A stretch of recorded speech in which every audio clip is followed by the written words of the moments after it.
am hitting the go live things because that's what you do around here. And this should all be going well now. Never sure about Instagram, to be honest. I hit the go live thing and well, today it did. Okay. Score. I got to tell you, some days the universe just loves me and I have all these great things that happen. And then sometimes my dog is outside the door and she loves me and wants great things to happen too. Hey, welcome to Conscious Mind Tripping. I am Audrey Newmont, your host for tonight, and it is me, myself, and I this evening. So thank you so much for joining me. I'm not going to let my dog in because then she'd be a ruckus out here. So if you hear her in the background, it's okay. She'll stop in a minute, I'm sure. So tonight is an interactive night. And if you would like to be interactive, join me on my Facebook page. See, I'm there. And I can see the comments there usually. So you go to Facebook, Audrey Newmont, and there I will be. Ruby, no. She's the best dog ever. But sometimes they just got to have you. You know what I'm saying? She hasn't done that all day. Well, all the time that I've been here. But now she hears me talking and she knows there's an audience and she's a little bit of a camera. What's the word? She likes the camera. At any rate, I'm so glad that you're joining me tonight, and I look forward to, hey, Carla, you're in here with me. Good. I always want to know who I'm talking with. So good to have you on here. I'm hoping I'm going to see you this coming Saturday. We have our psychic event, our psychic panel, and they were just on Nick's Mainstream Metaphysics last night. And if you missed it, highly recommend getting on Nick's Facebook page and watching his Mainstream Metaphysics. He had Inanna, Mary Elizabeth, Gina Ann, and I'm going to just say, with all the stuff that's going on right now, they're going to be giving out a lot of predictions on what's going to be happening over these next few months that are just so interesting for all of us. So that's coming up this coming Saturday. It's going to be from 11 to 2, and that panel will be online. It'll be via Zoom. So if you would like to attend either in person or online, we're going to be taking questions. I will be the host, and it's always really good. And this panel is just phenomenal. So check them out on his Mainstream Metaphysics and join us Saturday. They'll also be taking individual sessions before and after the panel. So I had a session last time with Gina Ann, and I'll be talking a little bit about that because it's still in effect, things that are going on with that. So I'll be talking about that towards the end of this podcast. And hi, Carla. Well, I think what we're going to be doing is having that panel available also afterwards if people would like to watch it afterwards. So you'll either be in person one way or another, or we can have people get it afterwards too. So any way around it, you are welcome to view it because that is just a phenomenal team. So I want to start out tonight by saying thank you to my dear friend, Gary Stewart. What a show last week. And I'm telling you, we just touched the tip of the iceberg. So I want to have him back on again because there is so much to discuss with what we were talking about. Gary wrote Propaganda Syndrome. His latest book, he has like 100 books out. Not really. He has a lot of books out. I don't know how he does it. And he makes them very easy to read, easy to understand, and really accessible for the information that he's putting out, which for all of us in this moment is really, really important. So if you missed last week's show, check it out. And then I think I'm going to persuade him because I can be kind of persuasive. I'll have him back on again very soon. And I'm also going to have Amy Daglish on again soon too, because something happened with the sound on that one. And unfortunately, I think we have to redo the whole thing. But she's amazing as well. So her and I are scheduling and getting her lined up too. And then I've got some other people in mind that are coming up soon. So for tonight, you get me. And if you have any questions, you just ask away. As I'm talking, I've got a lot to be discussing, various subjects tonight. And if you have any questions along the way, just type them in the comments and let's chat. So, first thing I really wanted to officially bring up is I had a birthday. And first off, for all of you that acknowledged my birthday, thank you so much. It really makes the heart happy. You know, those birthdays, they come around once a year. And now this was my 62nd birthday. I don't even know how that happened. I turned 62. And 62 is an interesting year. It's the year that my mother passed away many years ago. And it's one of those things where it's like you hit 62 and it's like, is this how 62 feels? It's like weird. The good news is I'm way healthier at 62 than I was at 50. And there's so many things that along the way I've gained a lot of wisdom and a lot that in my life I have literally, I mean, I was looking at my timeline and it's very interesting how life was back when I was a kid and the difference between my life and like looking at my children and my grandchildren, and their lives are on so many levels really, really different. You know, there's these funny memes that go around and it's like, you know, that you were raised in such and such a time. It's like if you were drinking water out of the hose. We were certainly drinking water out of the hose. And my mother was like, I'd be like, Mom, they're thirsty. I grab the hose. I'm not exaggerating. My mother, she just was a very private sort of person, and we played outside. I never had a sleepover, like a slumber party, until my 16th birthday. That's when I had, I think, 3 of my friends over, and we had a birthday party, and it was just a lot of fun. So it's really interesting to look at the lives that we experienced. You know, my mother, when I would finish my chores, it'd be like, all right, go play and don't come back until 5:30.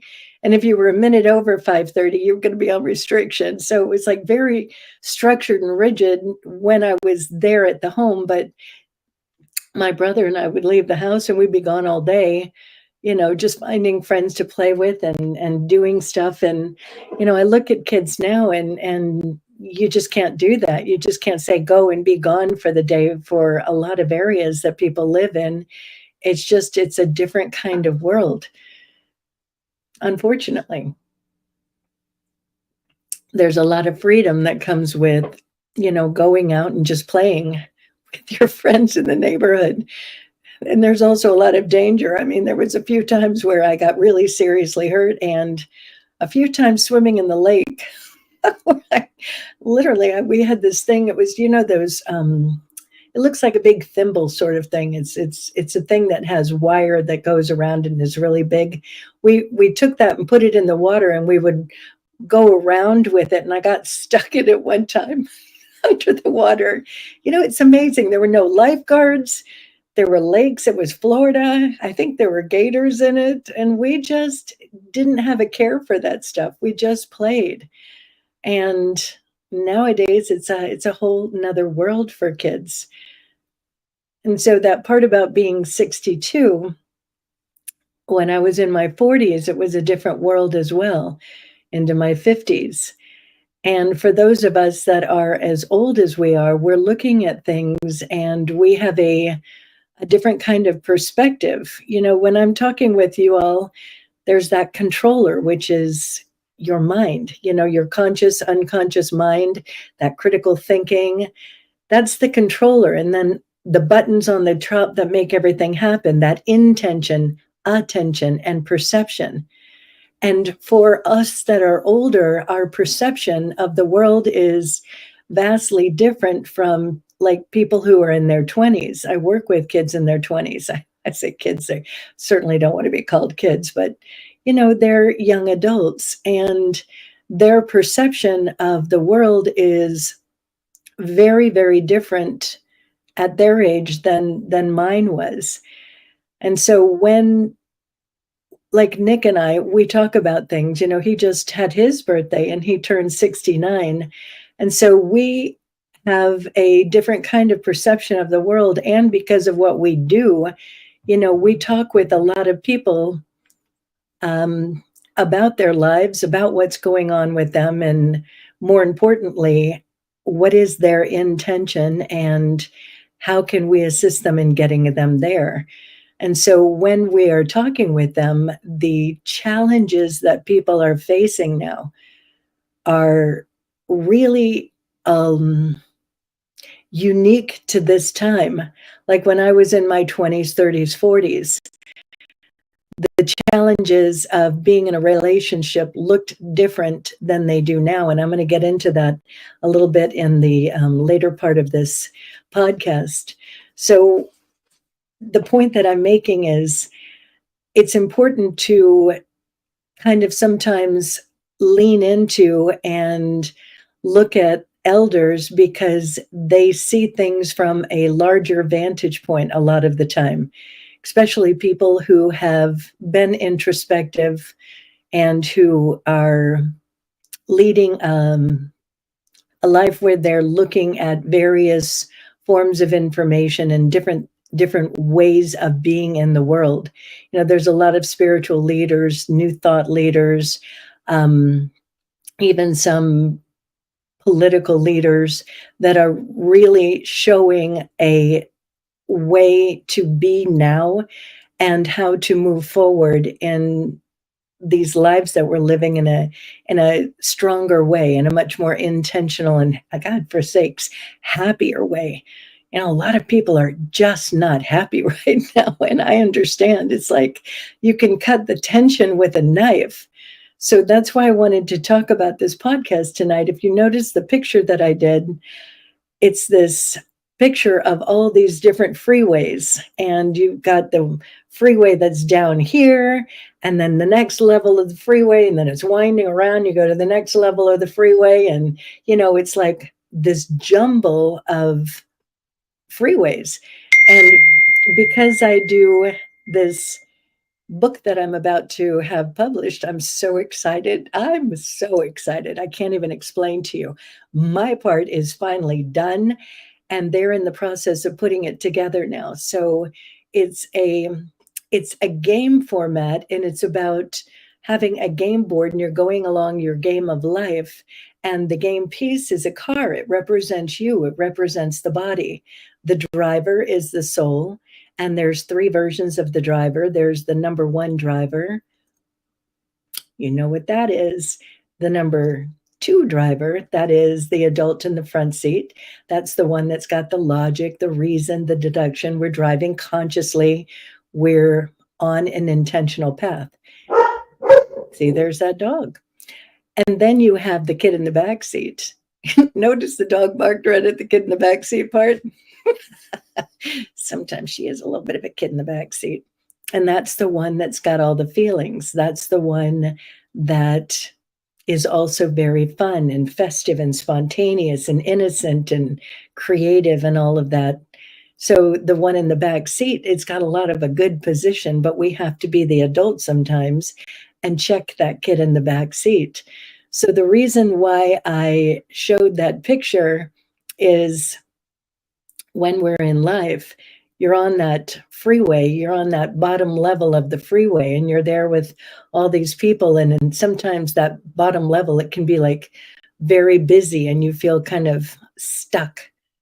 And then you do some of the tools in life, you do whatever it is that you're doing, and you find a way to level up to the next area of the freeway where it's a little bit smooth and you're seeing from a larger vantage point, and life is about that. It's like it's about continually moving up to the next level, kind of like we do in games. You know, you're getting more points, you're getting more of the goods.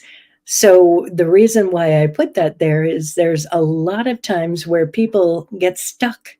They're just on that bottom level of the freeway, and it's like, I don't even know what to do. And I wanted to talk about that tonight because I think it's important to really get there's ways to get unstuck. There's things to do that will keep moving you in the right direction. And I wanted to talk about that a little bit because I think when we're all experiencing this, it's just a big ass moment. You know, that election is coming up in a couple of weeks, and we've had these catastrophes. I mean, catastrophes that have happened. And there's this underlying current with a lot of people. Like some of my clients come in and they're like, I don't even know why I'm upset, but I'm just not in a good mood. I'm just not happy. And I can't really say anything. And I know it's stupid. It's never stupid to be upset. There's always a reason for it. And it can be, sometimes it's not about you. Sometimes it's about the environment. Sometimes it's about various things that we just need to acknowledge and to, take a look at. So when we're able to take a look at it, then we're going to be able to change it. So that brings me to a little bit of, oh, thank you, Carla. I like I like it because I'm 62 and it's funny that whole thing about looking lovely. I think women do like to look lovely, and I want to talk about that for a quick second because that's a little bit of my story in life. When I was a kid, my mother, God bless her, yeah, she's cute, but she's not that smart. So it was about being cute, and I was kind of cute as a kid. I got a picture on my Facebook. I was cute.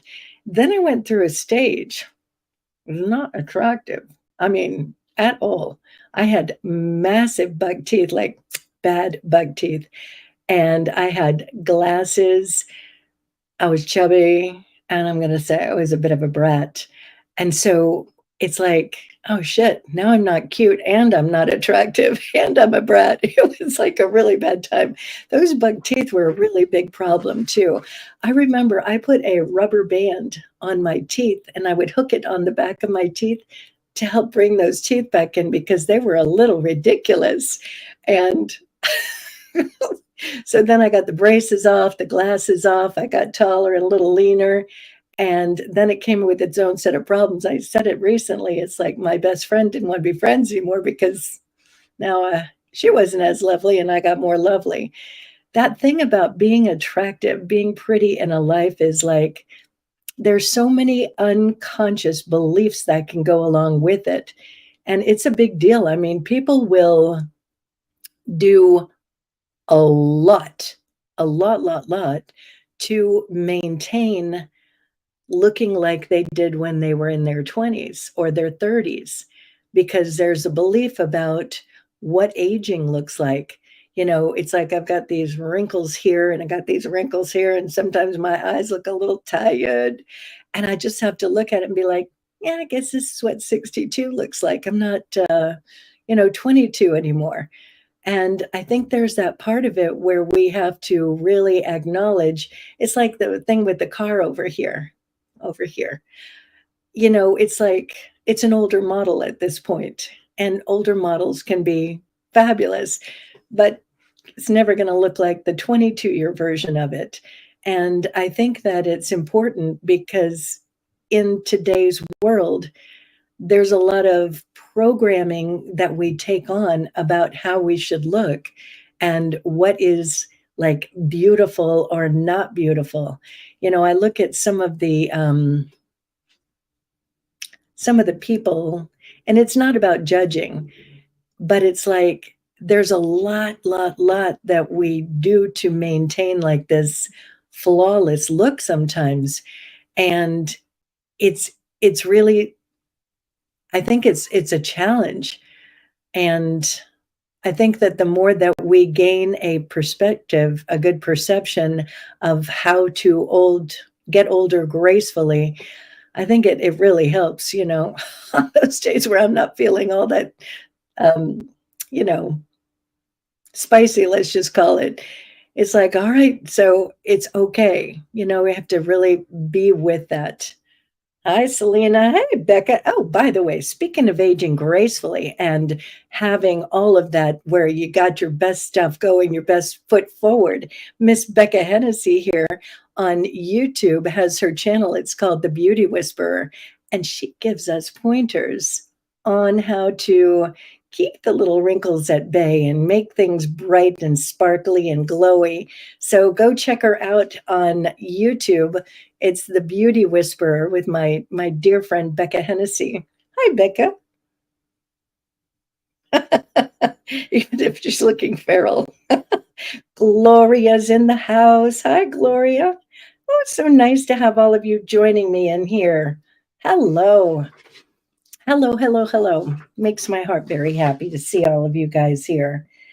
So, yeah, thank you, Carla. You opened up a little subject for me. It's like we never know what 62 is going to look like. And, back when I was in 50s, or my early 50s, I had been a hairstylist for all those years, and I didn't realize that the chemicals made me actually very, very sick.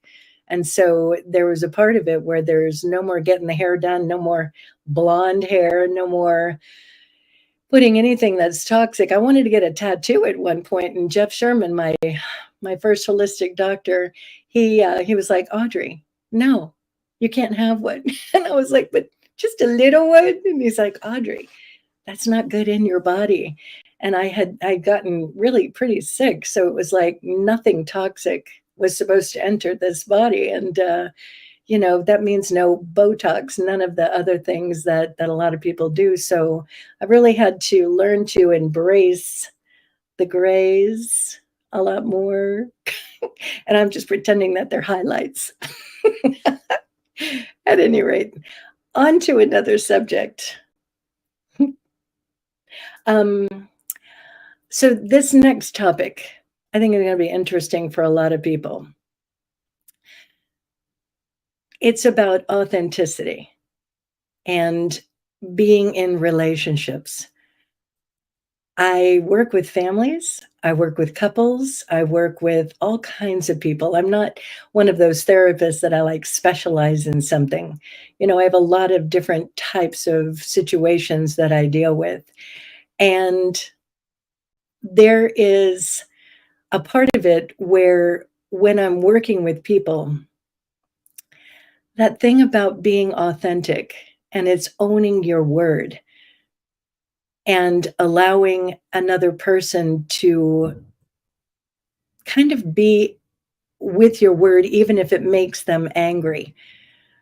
I'm going to talk specifically about a situation.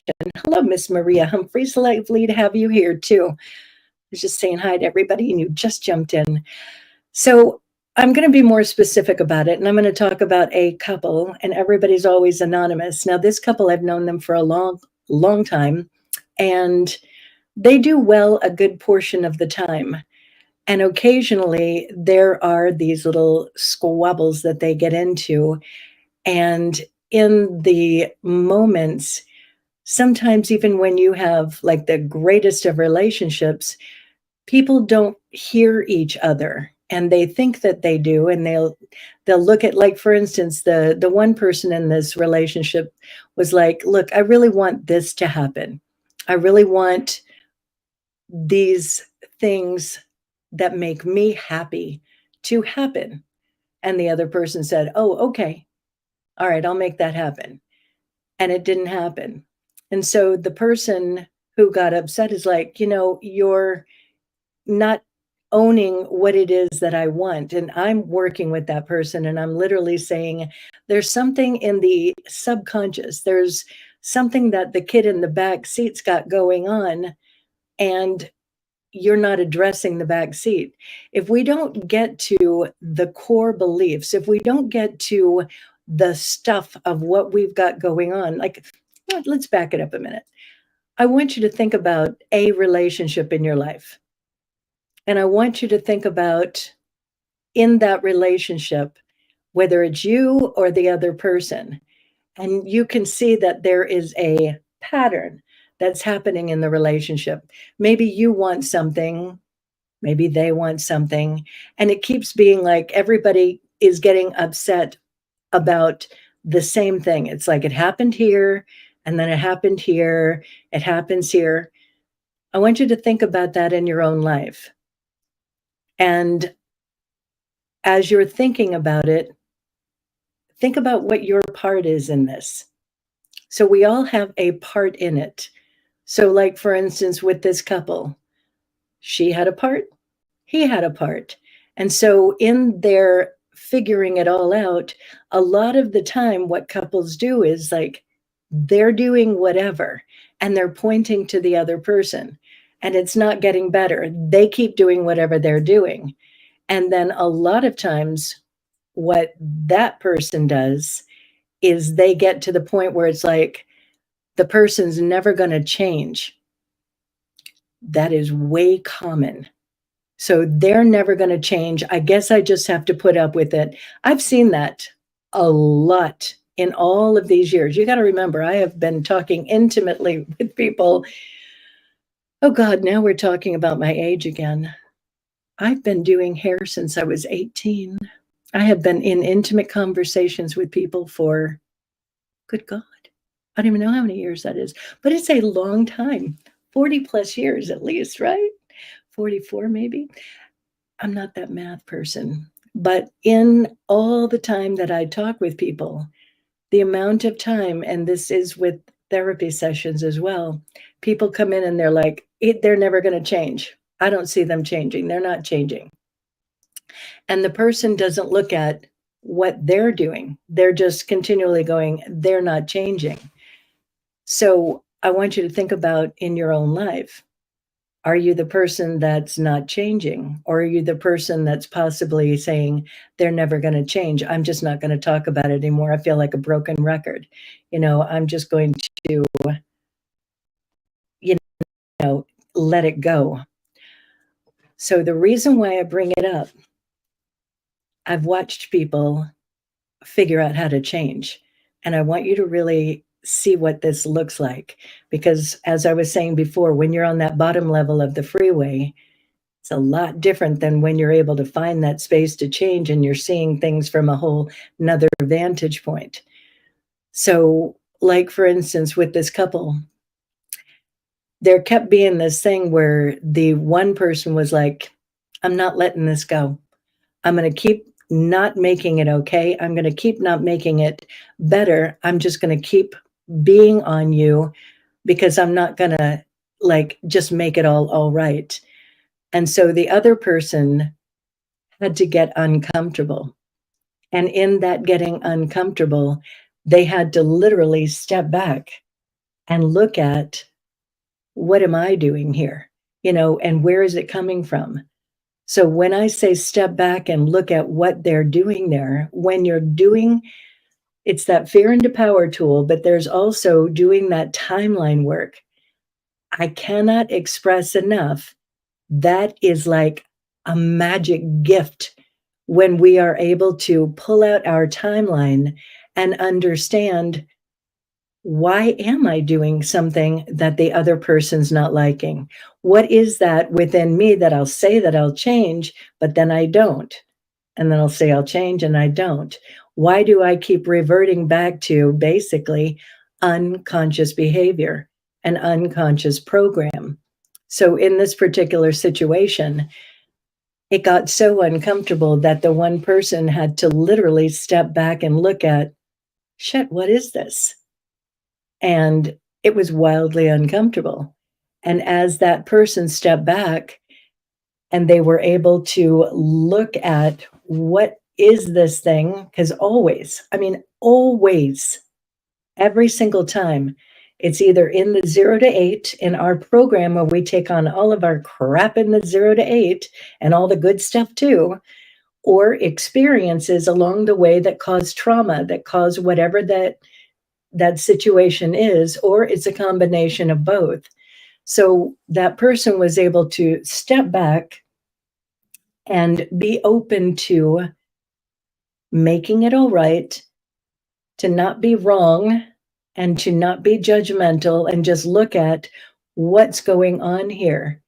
And I'm telling you, moved up to the next layer of the freeway in such a huge way.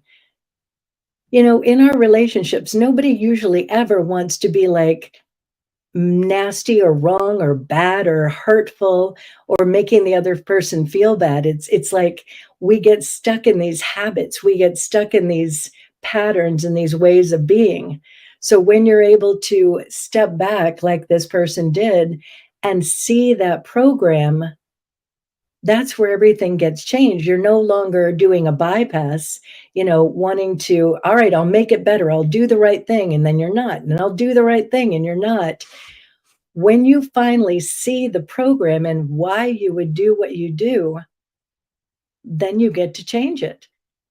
And then you don't do it ever again because you've changed the program. You've literally transformed that program into a working program for both people. I see this happen all the time. And it's really important, the second part that I'm about to get to with this, because here's something else that happens, and it's a big deal. And I see this way more than I would like to. So when I'm working with families, when I'm working with couples, everybody's on their timeline and everybody is doing the introspective work of what are my beliefs? What are these habits? What are the things that I am doing that are not so intentional? They're unconscious consequences, you know, the drama, the trauma of life, those things that we all have a tendency to get into. And so when people are working on that, it's like I have many people who, like I just had a client come in today. This person, when they first came in, they were somewhat not associated with themselves. They were, you know, having all kinds of unconscious behavior. And then along the way, they changed. They associated more. They were present. They were doing these things. They were constructively communicating much more than the destructive communication and doing those things that the partner had been wanting them to do. And then, like all of us, there's that part where it's like, all right, I've changed that behavior. And then we have that thing that's a bit of a slap back. It's like, up, see, you didn't change the behavior. There you go. You're doing the old thing again. Oh, you're right. I'm going to realign. I'm going to change it. All right. Then they change it. And then things get better. And then they have another slap back. And I'm telling you, the amount of people that have had a few slapbacks and then they cut the cord and it's like, all right, that's done. Like they did something here and for like, I don't know, 3, 6, 9 months, they haven't had that behavior anymore. But here's what happens. The partner doesn't believe that they can change. They don't believe it's different because they had a couple slapbacks along the way. This is a big one with addiction, by the way. Addiction is one of those, it's very much like this. When you are someone that has a challenge with addiction, it's again, it's a habit, it's a belief, it's all those things that create addiction. And the amount of people that I've worked with who understand and then they change it and it's like, all right, I'm better. Like I have a beautiful person I'm working with right now, and it's like she's moving it and she's making it happen. And then she has a little bit of a slap back. And then it's like, oh my gosh. And then she's got to move forward again. And each time the slap back for a lot of people, it's like it's nowhere like it was way back here. It's much better. So the point that I'm making is when you have someone that's a partner and they are looking at their behavior and they're looking to understand it, much of the time it doesn't change overnight. You know, it took however many years for them to be in the thing. And as they're changing it, it's like you move up to that level of the freeway, right? And it's like, oh, things are better here on this freeway. And then we have a moment where we go back down and we do a U-turn onto the bottom freeway. Ah, shit, I don't want to be here anymore. I better figure it out to the next level. And they move up. And it's a process of continually figuring it out until the thing is done, the cord is cut. So when you're looking at all of this, are you the person that is in the process of changing the habit?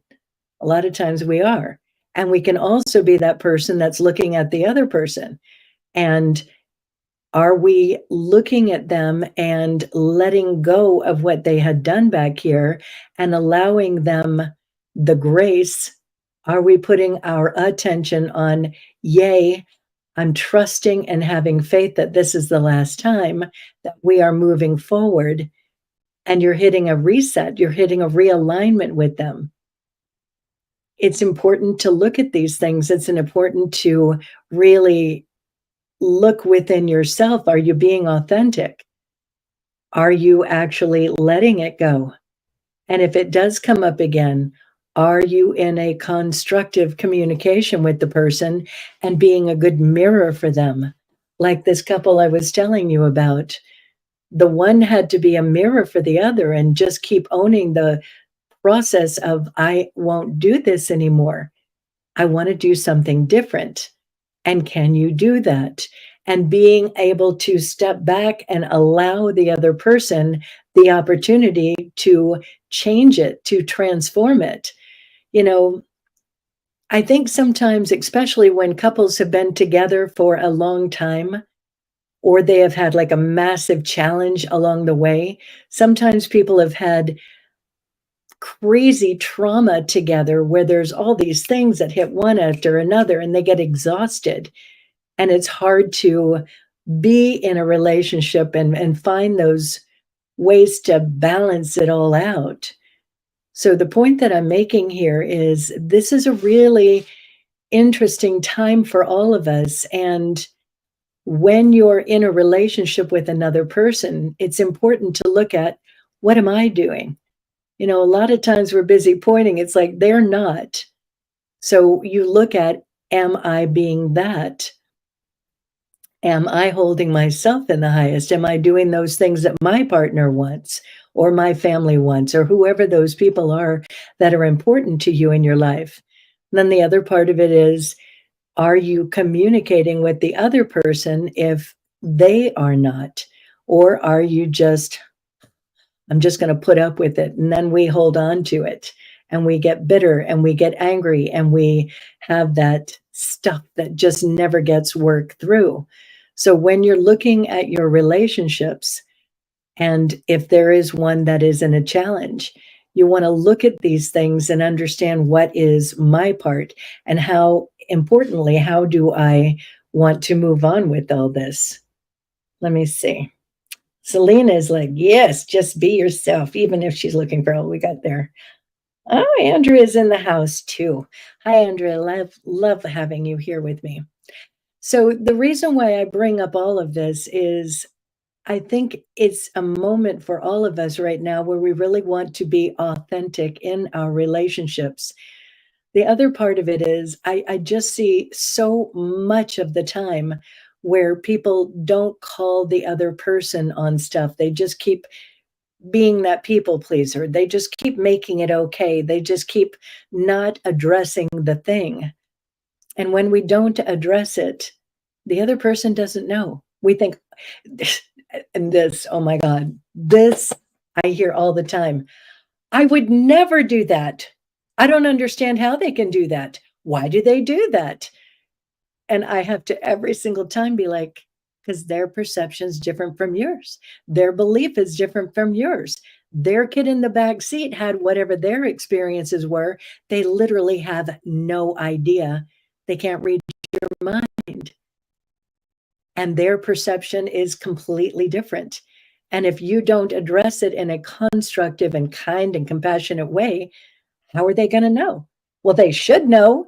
I mean, anybody should know that doesn't feel good or whatever the thing is. And it's like people just expect other people to know how to be. And people don't know how to be. Sometimes they just literally don't have any idea. But then there's a part of it where it's like, we haven't learned as a society. I mean, many people have no idea how to constructively communicate. The amount of people who it's like, well, I don't want to get into a confrontation. That is huge. So when you're doing that constructive communication that I put together, it's not a confrontation at all. It's simply being a mirror. You just did this. See, I'm not happy. I'm sad. It hurts my heart. Whatever the thing is. So you're letting them know this behavior equals not a good feeling for the person that you're supposed to be in love with. It's not great for our relationship. Doesn't make me want to have fun with you. Whatever that is. And then the most important part of it, you're literally going for the future, the intention. That's the thing that leads the way. It's the thing that creates this roadmap. What's your intention? Can we? The amount of times I've said with my husband, it's like, for the future, can we do this? And you're drawing a roadmap. You're literally saying, this is what I would like. And you're asking the question so that they get into the critical thinking, so that they're having to think about it. Well, I don't know. Am I going to do that? Do I want to do that? And so it's a whole process with all of this. But if we don't be authentic and we keep suppressing those things, you're not going to get too far. It's going to get bitter. It's going to get more and more angry. It's going to get more and more distant. It's going to become what I've seen too many times, people getting a divorce, people, being done. And so much of the time I look at it and it's like, that wasn't really so necessary to be done. It could have been something that could have happened, but everybody's got their path. And Mr. Newmont's on here. That would be my husband who just turned 69. Happy birthday! So I want to go into the next subject. I think I cleared that one pretty well. And the reason why I bring these things up, and I know I've said it before, I bring it up because it happens too much. I see it too often. And it's with all kinds of people. We're all in such a moment right now where there is just a lot to deal with. So I bring these things up again because there are ways to work around it. And it doesn't have to get too angry and bitter. It can be worked through, but everybody's got to see their part in it. Yay, everyone. Yay, you. He's downstairs making some dinner. I have a new studio here at our house. We've got this den up here, and I'm in the closet. I put up a green screen and makes it super easy. Ta-da! All right, so the next topic, which I have a full almost 15 minutes to discuss with you, this one might be a little bit more challenging. So fasten your seatbelts. Here we go.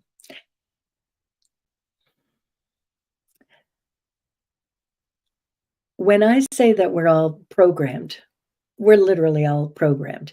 I mean, we're all in a program. When we're in our 0 to 8, we take on a program about who we are.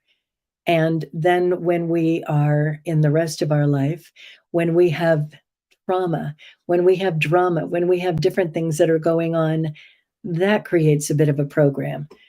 There are all these different things that create the program, that controller of our life. When we're watching TV, we're in hypnosis.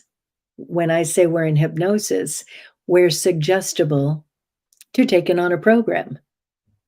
So when I had Gary on here last week, he is with me. We're talking about the different ways that we take on programs in TV and movies and different avenues. And I'm telling you, his book, Propaganda Syndrome by Gary Stewart, highly recommended. It's a small book, but it's jam-packed with like good stuff. So during this week, I had a day where I had a day off. I wasn't feeling great. It was Monday, and I did something I never do. I sat down and I was just watching the news for a little while, and it was fascinating. And why it was fascinating is because I watch a lot of news, but not the usual, like, I'm on the TV watching a local news show. So I'm watching it knowing what I know, because what I know is it's a really hard ass moment for a lot of people right now. There's people in the area around North Carolina, all of that area that was just devastated. And I make it a point to look at their stories. And I look at them because I want to hold them in prayer. I want to hold them in the highest. I want to be eyes on that because it is important to see what happens with our fellow countrymen and our fellow people in the world. It's not just there that there's flooding, there's other places in the world that are having a really hard time with flooding. And so I'm looking at this whole story and I'm looking at what's going on in that area, and I'm looking at people like Ann Vandersteel, and she's boots on the ground. And I'm watching her. I've watched her here and there along the way, and she's literally walking. She got her camera, and she's going to this FEMA camp. And so you're watching all these big trucks going in. It's live.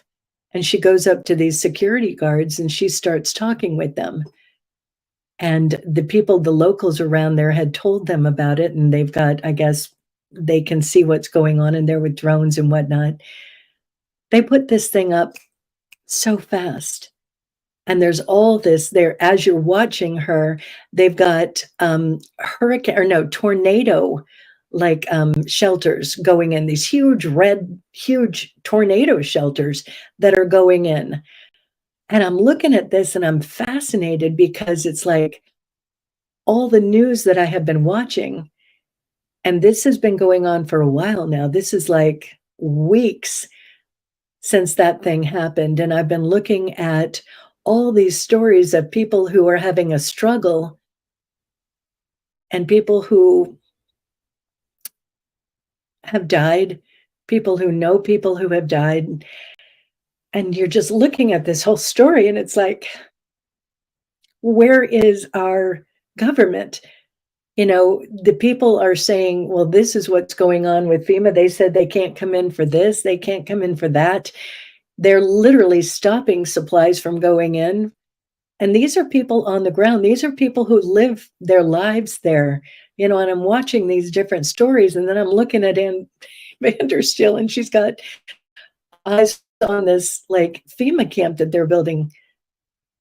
And the FEMA camp is not for the victims, it's for the employees, and I'm like, they can put that up so fast for the people who are the employees, and they can't go in and they can't find people. Hi, Audie.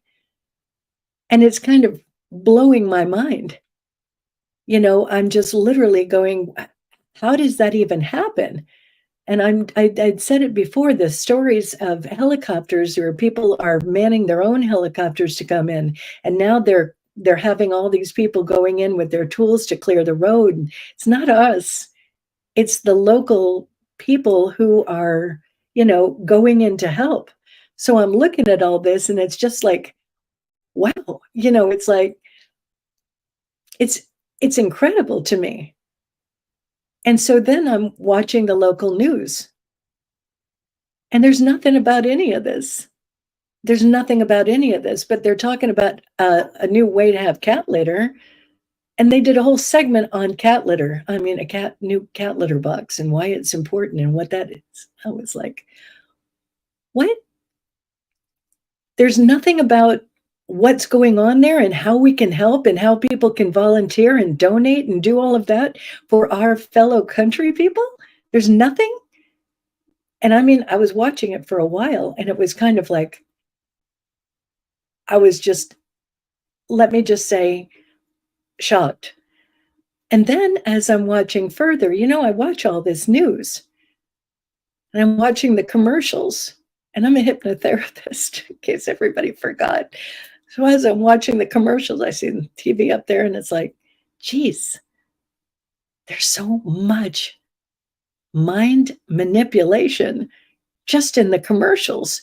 And I'm looking at them and I'm just, geez, because I don't usually watch that kind of TV. And as I'm watching it, I'm like, wow. And I know what I know. I'm not going to get, you know, be suggestible with any of that and take it on, but I'm watching it from like a more professional point of view. And so I'm looking at that, and then it gets even better. I'm looking at they start getting into political conversations, and I know what I know about all that. And it was like very biased. I'm not going to go into more detail about that. It was very biased. And so when I'm looking at where people are with regard to things, it's like when we're watching TV and we're being distracted, a lot of it is a distraction. It's like, look over here. We're talking about cat litter. Or we're talking about some of the other stuff. It was like, why are we even discussing that?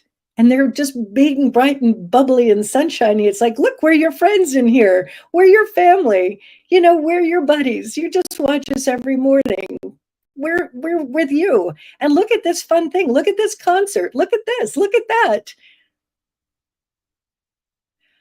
If we can't be authentic and we can't look at what is actually going on and we're distracted,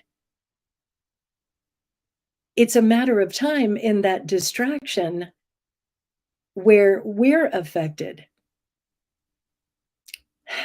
It's really important to get this is a very important moment in time. And when we're just watching things that are distracting, it's fun. And I like to watch things that are distracting. Nick and I distract ourselves fairly often at night watching, like our thing right now is White Collar. It's an interesting show, and we have to be distracted because sometimes we have a lot going on in the day. People have a lot of stuff going on. So it's at the end of the day, we don't want to be talking. We want to be distracted. But when we're distracted to the point of not being present, not being aware of what's going on in our own country and how to use that information to make our choices, our decisions, our ability to be in our critical thinking, then there is a challenge for us. So I'm just going to say, if there's a part of this where you're finding yourself in fear of the moment or fear of the future, you may be distracted. Because when we're being present, when we're in this moment, when we're using our critical thinking, when we're questioning things, when we're holding it in the highest, that's when we're in our power. That's when we have our ability to do something about it. Like I pray a lot. I donated. I'm talking about it. So when we find ourselves in fear, worry, stress, anxiety about a possibility for the future, think about maybe I'm distracted. Maybe there's something else that I need to do. Maybe I can change a habit. And instead of so much watching this, I can watch that. And I can hold people in the highest. And I can do whatever that thing is that I can do. I think this thing is scrolling over here. Let me see what's happening. Thank you, Gloria. Bronya's in the house. Bronya's one of my older friends back when we all worked at the haircutting place. Wasn't that so much fun? I was talking about I just turned 62. You knew me back when I was 20. That's when and 18. I started working there at 18. Oh, long time ago, Bronya. We had some fun. Audie is saying, I don't watch cable TV, but at our Airbnb we have it. I can't believe all the nonsense in the commercials. Yeah, yeah, it's a lot. And Gloria, we are bombarded. Hey, Karen, I better be seeing you on Sunday at that psychic panel. We're going to have so much fun. There's six, there's 5 minutes left. I think I made my point with that. So, what everybody can do is be present with it, open your eyes, look at all different kinds of news. Don't land just in one spot. You know, if you go on X and you just Google Hurricane Helene or Asheville or wherever these places are, you'll see these people's stories. And I mean, it's gut-wrenching and it's incredible. So what you're hearing on the news about the death count is nowhere close. Nowhere close. The amount of body bags that they have ordered is incredible. So there is a part of this where it's really important to be able to see that not with fear, with compassion, with love, and sharing our light there, sharing whatever that is that we can do. And I think it's very important because when we shut down our heart about it and it's over there, it's not a part of me, that's that undercurrent that I've been talking about. Because it's not just there, there's all these things that are going on. I mean, a lot is going on right now. And we are in a really amazing moment in time, really amazing moment in time. So when you can be present in this moment in time and you can be prepared like you were preparing for an earthquake. I'm not saying anything's going to happen. I'm not saying anything's not going to happen.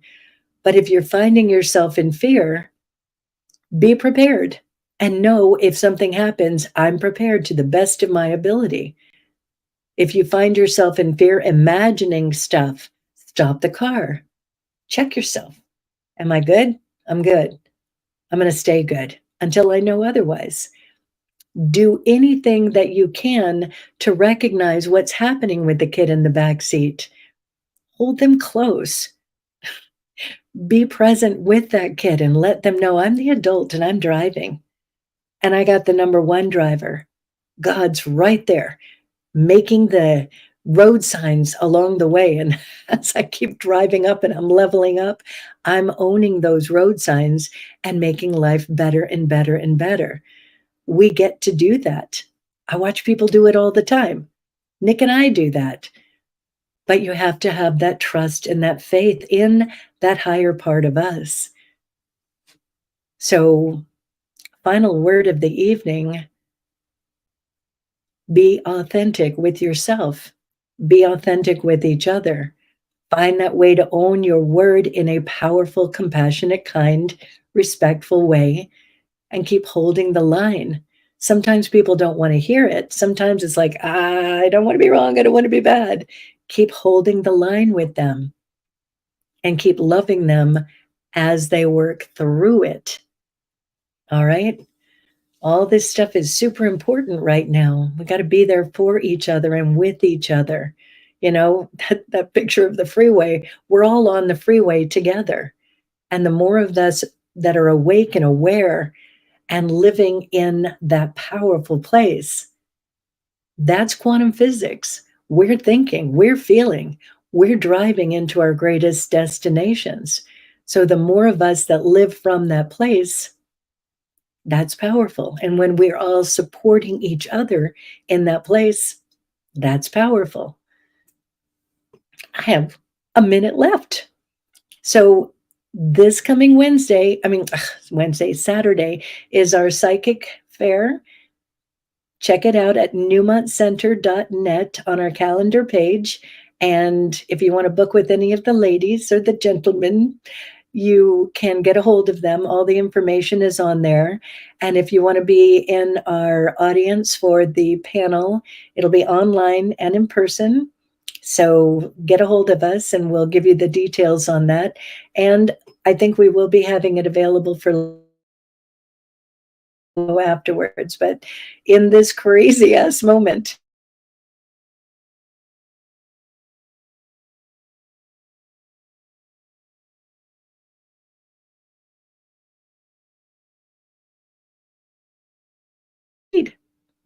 No, I didn't. Here I am.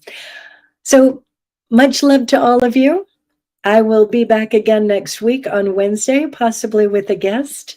In the meantime, do all those things and know that I love you very much. Good night.